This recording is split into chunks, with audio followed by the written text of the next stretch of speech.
আমাদের দেশে বিয়ের পরে যদি সন্তান 6 মাসের মাথায় যদি সন্তান হয়, লক্ষ্য করে শুনতে হবে, তা নাহলে কিন্তু মিস করবেন।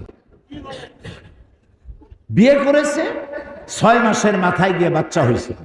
শ্বশুর শাশুড়ি তো দূরের কথা, স্বামীও চিন্তা করে যে এই বাচ্চা বোধহয় আমার না, এত তাড়াতাড়ি বাচ্চা হইল কেন?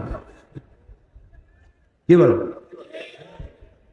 এখন বিজ্ঞানীরা বলছে যে না, 6 মাসের ভিতরে যদি সন্তান হয় তা তার স্বামীর সন্তান, বলতেছে বিজ্ঞান। কিন্তু কোরআন বলেছে ১৫০০ বছর আগে। কি বলেছে? আল্লাহ রাব্বুল আলামিন বলেন, ওয়া হামলুহু ওয়া ফিসালুহু সালাসুনা শাহরা। হামলুহু ওয়া ফিসালুহু, গর্ভধারণ আর দুগ্ধপান সব মিলে 30 মাস। কে বলতেছেন?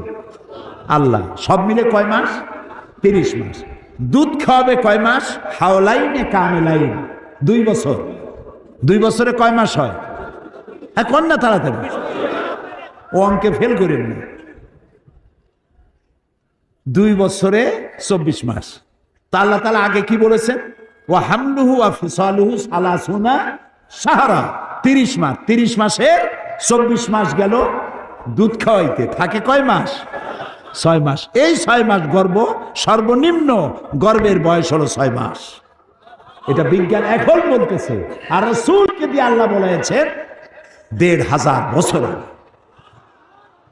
পাগলেরা